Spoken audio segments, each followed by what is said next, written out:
गोरखपुर के रहने वाले एक शख्स सीएम योगी की तारीफ करते नहीं थक रहा है, क्योंकि जहां एक तरफ प्रशासन और पुलिस की मदद से भूमाफिया ने उसकी जमीन पर कब्जा किया था, तो वहीं सीएम योगी आदित्यनाथ के सामने पहुंचकर पीड़ित ने फरियाद सुनाई तो सीएम को 10 साल पहले की कहानी याद आई और फिर जो हुआ वो इस रिपोर्ट में देखिए।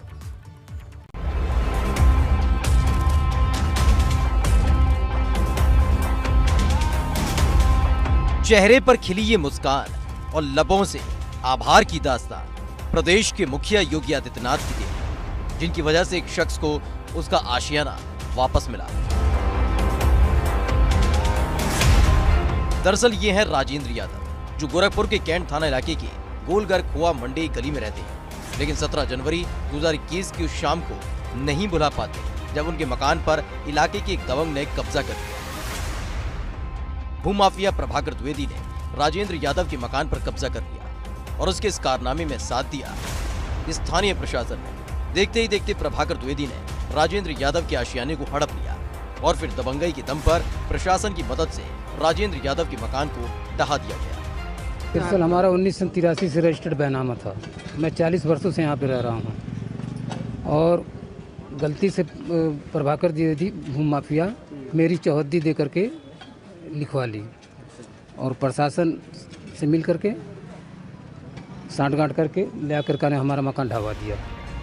भूमाफिया प्रभाकर द्विवेदी की नजर बहुत पहले से राजेंद्र यादव के मकान पर थी, जिसको लेकर प्रभाकर द्विवेदी बनाम पुष्पा देवी और शशिकला के बीच जमीनी विवाद चल रहा था। तो प्रशासन ने फैसला ऑन द स्पॉट स्टाइल में भूमाफिया प्रभाकर द्विवेदी के पक्ष में किया और प्रभाकर द्विवेदी को कब्जा दिला दिया, जिसके बाद गोरखपुर के ही रहने वाले राजेंद्र यादव सीएम योगी आदित्यनाथ के जनता दरबार में पहुंचे। इसकी शिकायत सीएम योगी आदित्यनाथ से की तो पहली ही फुर्सत में सीएम योगी आदित्यनाथ ने स्थानीय प्रशासन के साथ साथ पुलिस के आला अधिकारियों को खरी खोटी सुनाई और आनन फानन में राजेंद्र यादव को कब्जा दिलाने का आदेश दिया।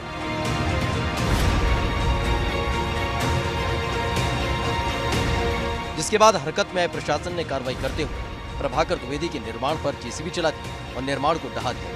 जिसके बाद राजेंद्र यादव को कब्जा दिलवाया, जिससे राजेंद्र यादव के चेहरे पर मुस्कान खिल गई और राजेंद्र यादव ने सीएम योगी आदित्यनाथ का शुक्रिया अदा किया। सीएम जी का मैं शिकायत किया, उन्होंने मुझको फिर से कब्जा दिलाया और इस भूमाफिया से हमको मुक्ति दिलाई।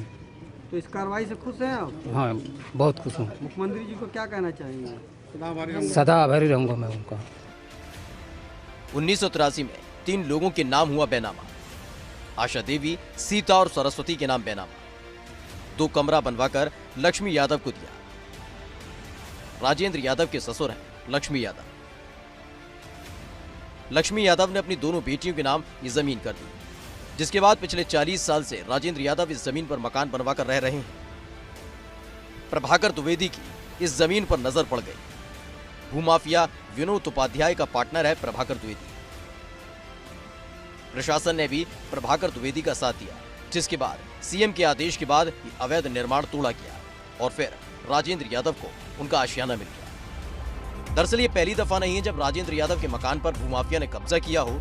इससे पहले भी सीएम योगी आदित्यनाथ राजेंद्र यादव की मदद कर चुके हैं। 10 साल पहले भी राजेंद्र यादव की जमीन पर भूमाफिया ने कब्जा कर लिया था। उस वक्त योगी आदित्यनाथ सीएम नहीं थे, गोरखपुर के सांसद थे और सांसद होने के नाते राजेंद्र यादव की मदद की थी और भूमाफिया के कब्जे से उनकी जमीन मुक्त कराई थी। इस बार भी इसी उम्मीद के साथ राजेंद्र यादव सीएम योगी आदित्यनाथ के दरबार में पहुंचे तो आनन फानन में एक्शन लिया गया और भूमाफिया प्रभाकर द्विवेदी का अवैध निर्माण पर जेसीबी चला दी गई और मकान पर राजेंद्र यादव को फिर से कब्जा दिलवाया गया। जिसके बाद सीएम योगी आदित्यनाथ का राजेंद्र यादव ने शुक्रिया अदा किया है।